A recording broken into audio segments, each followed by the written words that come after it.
आज मैं आप लोगों के सामने जो वीडियो लेकर आई हूँ वह इतिहास से संबंधित है, कक्षा 10 यानी क्लास 10th। तो क्लास 10th की जो टर्म 1 की जो एग्ज़ाम होने वाली है उसमें 40 मार्क्स के जो क्वेश्चंस आएंगे। तो आज जो हम लोग क्वेश्चंस देखेंगे अप्रॉक्स 45 क्वेश्चंस देखेंगे। और ये इतिहास का पहला चैप्टर है, यूरोप में राष्ट्रवाद का उदय।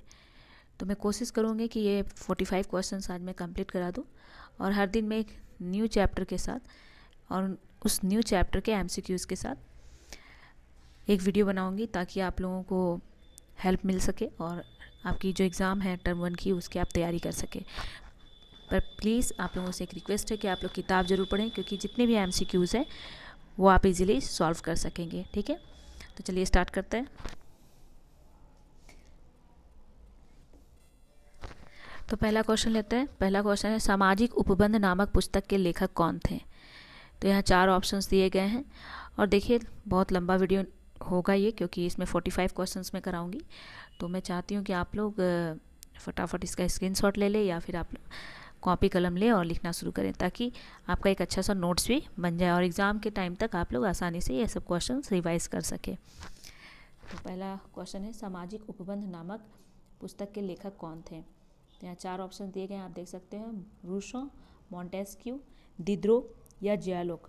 तो फ्रेंड्स इसका जो आंसर होगा वो होगा रूसो।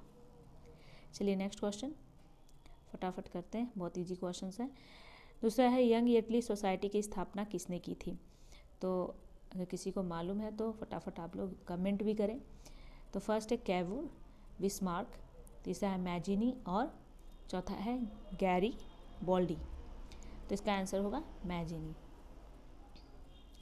नेक्स्ट है क्वेश्चन नंबर 3, जब फ्रांस जीतता है तो बाकी यूरोप को सर्दी हो जाती है, यह कथन किसका है? तो यह कथन जो है, मैं डायरेक्ट आंसर बताती हूँ, मैटरनिक ने कहा था। चलिए नेक्स्ट क्वेश्चन है क्वेश्चन नंबर 4, फ्रांस की क्रांति कब हुई? यहाँ 4 ऑप्शंस दिए गए हैं, देख सकते हैं आप लोग, 1757, 1765, 1776 और 1789। फ्रेंड्स इसका जो आंसर होगा वो होगा 4 number, option number 4। Next question है, नेपोलियन बोनापार्ट कौन था? तो यहाँ 4 ऑप्शन दिए गए हैं, आप लोग स्क्रीनशॉट ले लो या फिर आप लोग लिख लो। तो नेपोलियन बोनापार्ट जो थे वो ऑप्शन नंबर 2 है, इसका आंसर होगा, फ्रांस का सम्राट था।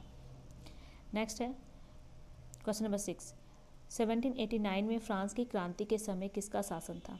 जब 1789 में फ्रांस की क्रांति हुई थी तो उस समय कौन राजा थे? तो इसका आंसर है ऑप्शन नंबर 2, लुई 16। फ्रेंड्स आप लोग कमेंट जरूर कीजिएगा कि फ्रांस जो है किस महादेश में है। चलिए नेक्स्ट क्वेश्चन नंबर 7, फ्रांस की क्रांति का अग्रदूत किसे कहा गया? यानी कि फ्रांस की जो क्रांति हुई इसका अग्रदूत किसे कहा गया है? तो इसे रूसो को कहा गया है, ऑप्शन नंबर 2। नेक्स्ट है क्वेश्चन नंबर 8, जूसेपे मैत्सिनी का जन्म कब हुआ था? तो यहाँ 4 ऑप्शन दिए गए हैं और बहुत बार ये क्वेश्चन पूछा गया, तो इसको आप लोग प्लीज़ सर्कल बना लें, नोट कॉपी में लिख लें। इसका आंसर होगा 1807, 1807। नेक्स्ट है question number 9, the spirit of law नामक पुस्तक के लेखक कौन थे? तो यहाँ पे 4 ऑप्शन आप देख सकते हो, पहला है वोल्टेयर, दूसरा है दिद्रो, तीसरा है मॉन्टेस्क्यू और चौथा है रूसो। तो इसका जो आंसर होगा वो होगा 3rd number, Montesquieu. Question number 10, Bismarck Germany का चांसलर कब बना? बिस्मार्क जर्मनी का चांसलर कब बना? तो ये जो बिस्मार्क है, याद रखिएगा इनका नाम। तो इसका आंसर जो होगा वो ऑप्शन नंबर 4, 1862। चलिए थोड़ा मैं जल्दी आज करा रही हूँ क्योंकि क्वेश्चंस बहुत ज़्यादा हैं और आप लोग ज़रूर इसको स्क्रीनशॉट ले लें या फिर आप इनका, मैं बार बार बोल रही हूँ ताकि आप लोग इससे अपना रिवाइज़ करें। और क्लास 10th के स्टूडेंट्स प्लीज़ इसको आप जरूर करें, क्योंकि क्लास 10th के लिए ही मैंने ये वीडियो बनाया है। और मैं कोशिश करूँगी कि जितने भी सब्जेक्ट हैं सोशल साइंस से मैं उनको करा दूँ। चलिए क्वेश्चन नंबर 11, ऑस्ट्रिया के साथ प्रशा का युद्ध कब हुआ? पहला 1807, दूसरा 1863, तीसरा 1865 और चौथा है 1866। तो फ्रेंड्स इसका आंसर जो है वो होगा 1866, 1866 में ऑस्ट्रिया के साथ प्रशा का युद्ध हुआ था, याद रखिएगा। क्वेश्चन ज़्यादा टफ नहीं आएंगे, सिंपल क्वेश्चंस आएंगे, बट आप लोग बुक पढ़ते हैं तो ज़्यादा आप लोगों के लिए हेल्पफुल होगा, क्योंकि सारे क्वेश्चंस बुक्स के अंदर से ही आएंगे। और जैक बोर्ड में क्वेश्चंस थोड़ा इजी ही आएंगे, मुझे जैसा लगता है। बुक अगर पढ़े तो सारी चीज़ ईजी लगते हैं, अगर बुक्स रीडिंग ना किया जाए तो सब कुछ टफ लगता है। चलिए, क्वेश्चन नंबर 12, प्रसा का ऑस्ट्रिया के साथ किस संधि के द्वारा युद्ध विराम हुआ? यानी कि प्रसा ने ऑस्ट्रिया के साथ कौन सी संधि की थी जिसके कारण युद्ध खत्म कर दिया गया? तो आंसर होगा इसका ऑप्शन नंबर 1, वियना की संधि। बाकी वर्साय संधि, लंदन की संधि, पेरिस की संधि, ये सब नहीं होगा। Option number 1। Question number 13, Italy का एकीकरण कब पूरा हुआ? यहाँ 4 ऑप्शंस दिए गए हैं, अगर स्क्रीनशॉट लेना है तो प्लीज़ ले लीजिए आप लोग। तो इसका आंसर होगा ऑप्शन नंबर 1, इटली का एकीकरण कब हुआ? 1871 में। नेक्स्ट है 14 नंबर, बैंक ऑफ फ्रांस की स्थापना किसने की थी? बैंक ऑफ फ्रांस, तो फ्रेंड्स ये भी क्वेश्चन बहुत बारी पूछा गया है। तो देखिए 4 ऑप्शंस दिए गए हैं, तो इसका जो आंसर होगा वो होगा नेपोलियन बोनापार्ट ने की थी। नेक्स्ट है 15 नंबर, गैरीबोल्डी कहाँ का निवासी था? गैरीबोल्डी कहाँ के रहने वाले थे? तो यहाँ पे 4 ऑप्शन दिए गए हैं, वेनेशिया, सर्डिनिया, नेपल्स या प्राग। तो ये सब तो होंगे नहीं, option number 2 Sardinia. Next question देखते हैं, क्वेश्चन नंबर 16, फ्रांस में नेपोलियन संहिता किस वर्ष लागू की गई? तो फ्रेंड्स इसमें 4 ऑप्शंस जो दिए गए हैं आप देख सकते हो, 1815, 1804, 1789, 1799। तो फ्रेंड्स फ्रांस में नेपोलियन संहिता किस वर्ष लागू की गई? तो ऑप्शन नंबर 2 होगा 1804 में। नेक्स्ट क्वेश्चन है क्वेश्चन नंबर 17, मासिले किस देश की राष्ट्रभक्ति का गीत है? तो दोस्तों याद रखिएगा, इसका जो आंसर होगा फ्रांस का, ऑप्शन नंबर 2। चलिए नेक्स्ट क्वेश्चन में आते हैं हम लोग। वह राज्य जहाँ की राजनीतिक सत्ता उसकी सांस्कृतिक सत्ता मिलकर बनाती है उसे क्या कहते हैं? तो याद रखिएगा, जहाँ पर राजनीतिक सत्ता उसकी सांस्कृतिक सत्ता से मिलकर बनती है तो उसे, यहाँ 4 ऑप्शंस दिए गए हैं, देख सकते हैं आप लोग, ऑप्शन नंबर 1, 2, 3, 4। तो यहाँ 1 में कल्याणकारी राज्य, दूसरा राष्ट्र राज्य, तीसरा गणराज्य और चौथा राजतंत्र। तो फ्रेंड इसका जो आंसर होगा वो ऑप्शन नंबर 2 होगा। चलिए नेक्स्ट क्वेश्चन देख लेते हैं।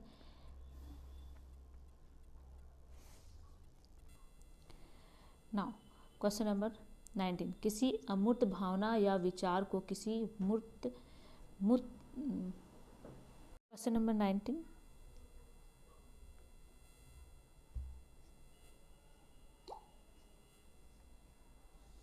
चलिए क्वेश्चन नंबर 19, क्वेश्चन नंबर 19, किसी अमूर्त भावना या विचार को किसी मूर्त आकृति, व्यक्ति या वस्तु के रूप में दर्शाने को क्या कहते हैं?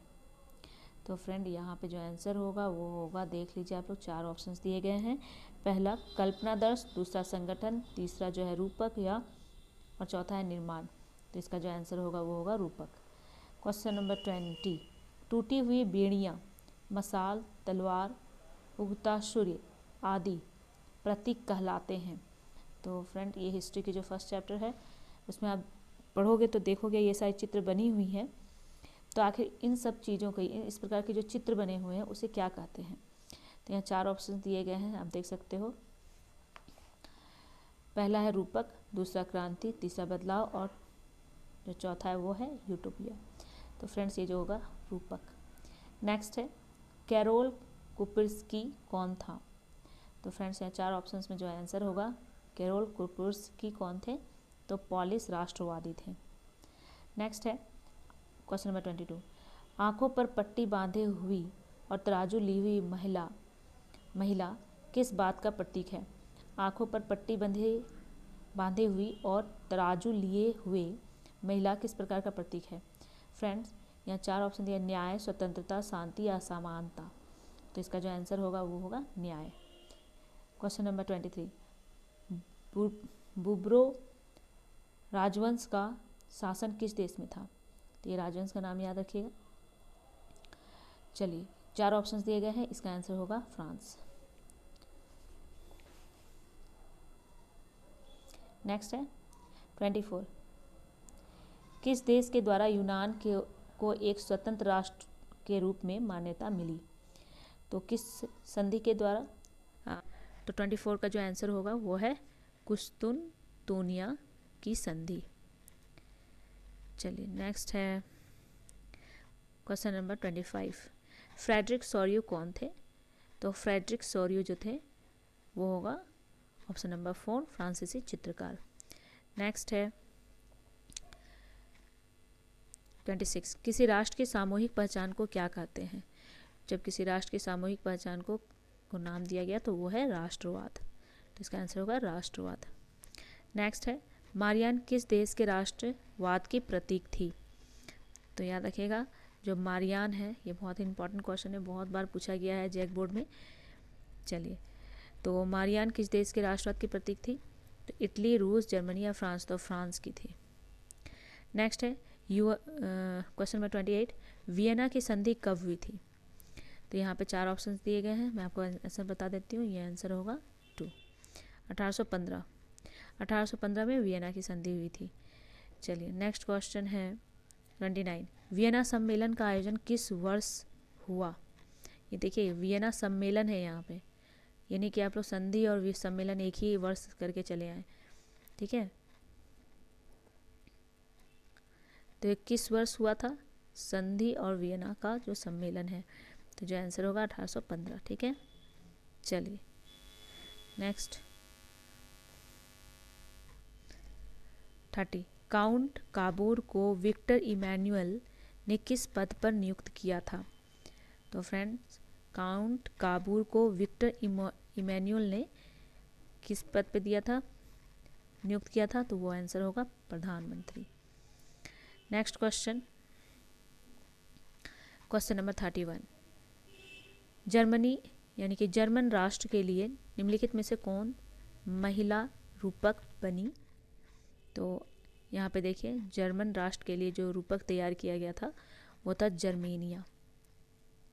ठीक है, जर्मनी से जर्मेनिया, ठीक है, याद रखिएगा, इसको इम्पॉर्टेंट मान लीजिए। ये कुछ क्वेश्चंस हैं जो बार बार जैक बोर्ड में पूछे जाते हैं, मैं उसको बार बार बता देती हूँ कि इन सब क्वेश्चंस को आप लोग ज़रूर कर लीजिएगा ताकि एग्जाम्स में आप लोग को हेल्प मिल जाए। चलिए नेक्स्ट है जर्मनी को, नेक्स्ट क्वेश्चन नंबर 30 को, जर्मनी को एकजुट करने में किसने अहम भूमिका निभाई? यहाँ 4 ऑप्शंस दिए गए हैं, मैं आपको डायरेक्ट आंसर बताती हूँ। ऑटो वॉन बिस्मार्क ने, ऑटो वॉन बिस्मार्क। देखिए ये भी इंपॉर्टेंट क्वेश्चन है, आप इसको जरूर स्क्रीनशॉट ले लें, ठीक है। चलिए नेक्स्ट क्वेश्चन की ओर बढ़ते हैं हम लोग। Next question 33। निम्नलिखित में से किसे एकीकृत इटली का प्रथम शासक घोषित किया गया था? फ्रेंड्स इसका आंसर होगा 4 नंबर विक्टर इमैनुअल, ठीक है। नेक्स्ट क्वेश्चन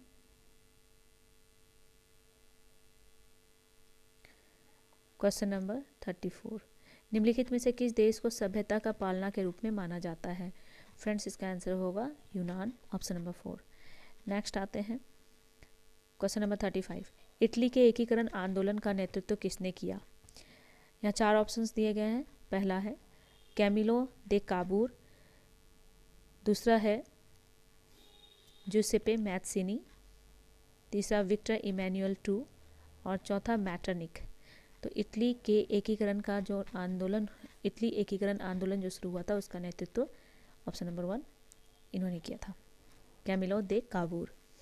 चलिए नेक्स्ट है 36। कब यूनान को एक स्वतंत्र राष्ट्र के रूप में मान्यता मिली? कब यूनान को एक स्वतंत्र राष्ट्र मान लिया गया? तो कब मिली भाई? तो याद रखिएगा आप लोग 1832, 1832, option number 4 answer. Next question है जर्मनी के एकीकरण के प्रमुख भूमिका निभाने वाले बिस्मार्क कहाँ के चांसलर थे? तो इसका जो आंसर होगा वो होगा प्रशा। नेक्स्ट है फ्रेडरिक सोरियो का विषय क्या था? फ्रेडरिक सोरियो का विषय क्या था? तो यहाँ पे 4 ऑप्शंस दिए गए हैं, लोकतंत्र, समाजवाद, पूंजीवाद, इनमें से कोई नहीं। फ्रेंड्स इसका जो आंसर होगा वो होगा 1 नंबर लोकतंत्र। नेक्स्ट क्वेश्चन में आते हैं क्वेश्चन नंबर 39। 1871 यानी कि 1871 के बाद यूरोप में राष्ट्रवादी तनाव का एक गंभीर स्रोत था, कौन था? पहला जर्मनी क्षेत्र, दूसरा एशियाई क्षेत्र, तीसरा बाल्कन क्षेत्र और चौथा ऑस्ट्रिया। तो फ्रेंड्स इसका जो आंसर होगा वो होगा बाल्कन क्षेत्र। चलिए नेक्स्ट क्वेश्चन में आते हैं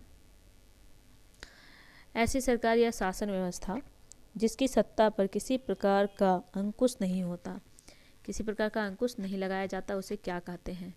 तो फ्रेंड्स आंसर होगा थर्ड नंबर, निरंकुशवाद कहा जाता है। नेक्स्ट क्वेश्चन नंबर 41, वह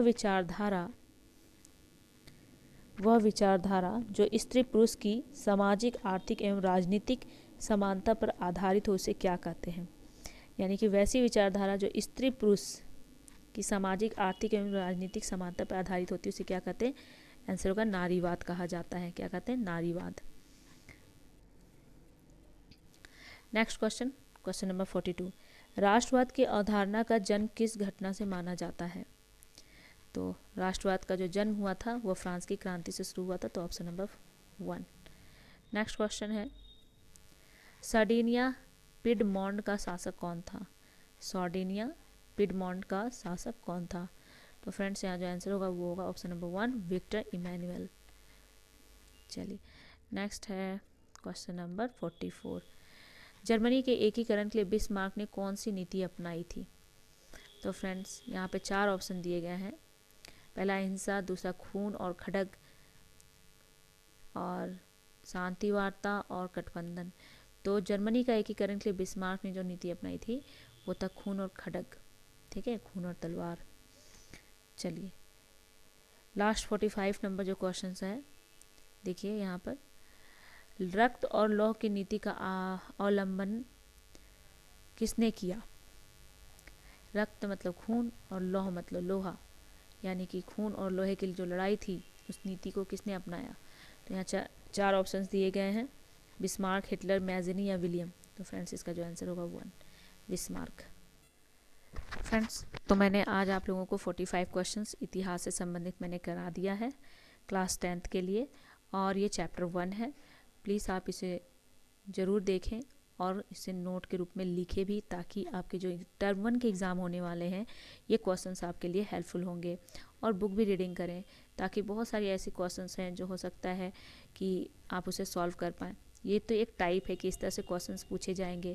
ठीक फ्रेंड्स, अगर आपको यह वीडियो पसंद आता है तो प्लीज़ मेरे चैनल को आप सब्सक्राइब करें, इसे लाइक करें, साथ ही अपने दोस्तों के साथ शेयर भी करें। Thank you.